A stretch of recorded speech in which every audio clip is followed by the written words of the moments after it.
Hello, Senior Stoner fans. It's the real Senior Stoner back at you for your high five duo dab of the day.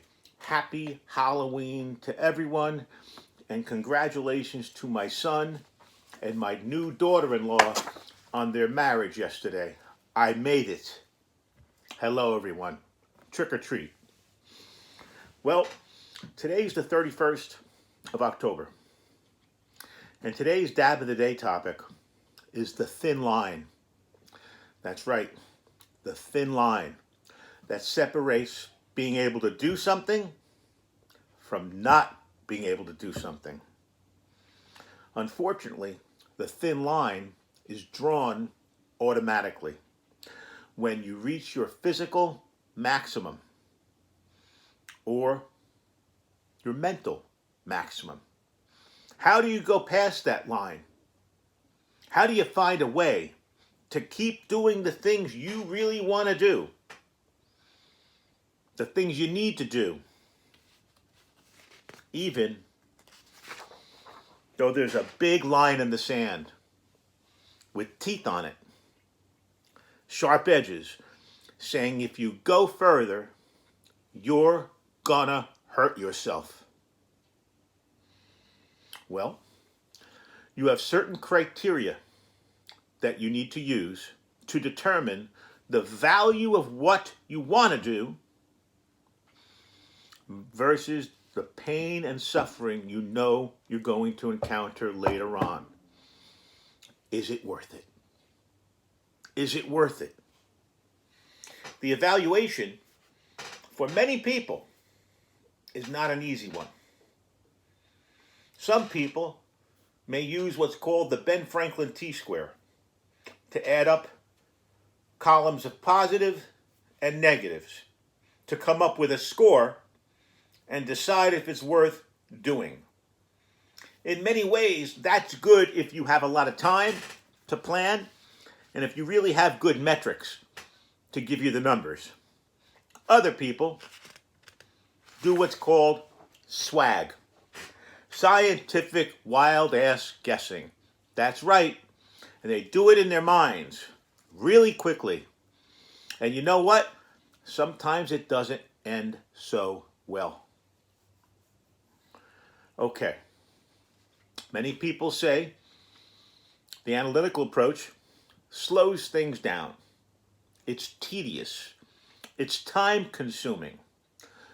Now, but the analytical approach protects you later on. Think about it. For example, I wanted to go to my son's wedding. It was only announced a very short time ago. A lot of times weddings are 6 months or a year or even a couple years out. This was a month. And it's been a tough period for me before that. So I said to Mrs. Stoner and to a lot of other people, that's my goal, to make it to my son's wedding. I'm going to make it to my son's wedding. I didn't say I was going to dance. I didn't say I was going to do the cha-cha or the foxtrot, or I was going to stand all night or day. I said I was going. And I said I was going to make it. I didn't even care which day it was, but I was going to make it. And you know what I did? I made it. Okay. Well, there are consequences to things, mostly physical consequences. But you know what?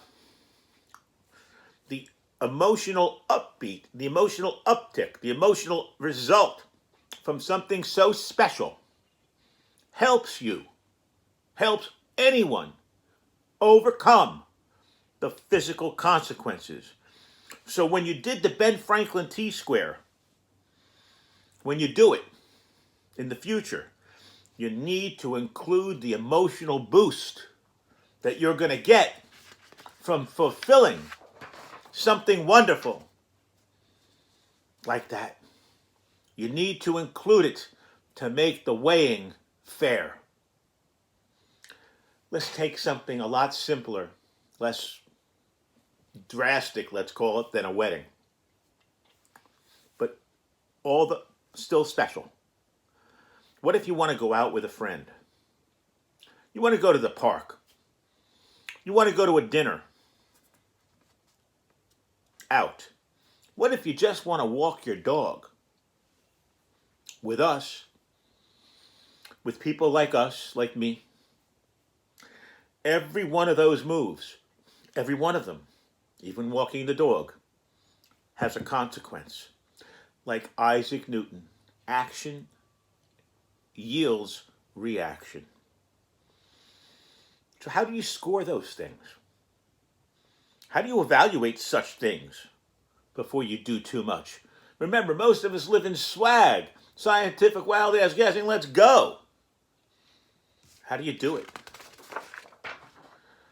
How do you not find yourself always in a deeper pit, a deeper hole, and in more pain? It's very difficult. It's not something that most people can do on the fly. If you're a person who does it, and you know who you are, and you do it on everything you do, the analysis, everything, the driver of the analysis, the driver of this whole wish system that you want to do things, is that we want to be the kind of person that we used to be. Even if we've hit bottom and we're suffering, we still want to be the people we used to be. Then when you make your valuation, your calculation, maybe you then have fact, documented fact from history that says, after you've made your analysis, in summary, that there are plenty of wonderful things that we all want to do. But every single one of the wonderful things we want to do has a consequence we don't want to endure. So, try to remember, everyone, where you want to be at the end of the event, at the end of what you're going to do, at the end of walking your dog. How are you going to feel? Not at the beginning. Because when you start somewhere and do things that you want to do, that are physical, for example, you're going to exert yourself. And you're going to have a certain consequence. It's going to take you definitely below the place you want to be. So you have to determine if it's worth doing it. My son's wedding was worth my life. And I'm not being rhetorical here. Was worth anything. You all have those choices to make, and I do too, every time we do something. You must remember consequences. You must remember action and reaction. This is the Real Senior Stoner, and I hope you are all able to figure out what's important in your lives and enjoy it as much as you can without severe pushback from your own bodies or minds. After all, we want to get the most out of life. Let's do our dab of the day with some LA Kush diamonds, which have turned out to be a wonderful strain. I'm really enjoying them. This is called Blue Box with the High Five Duo. Here we go.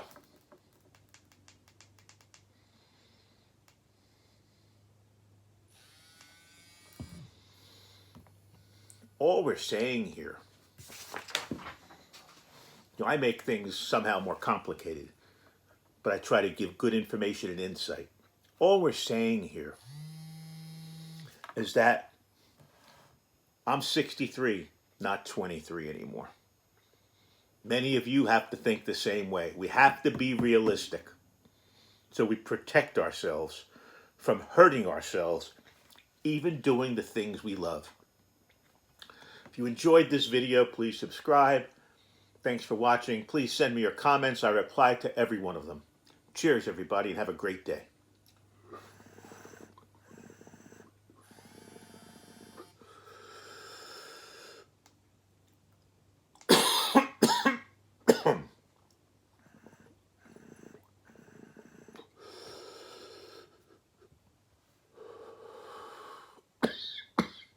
Have a great day, everyone.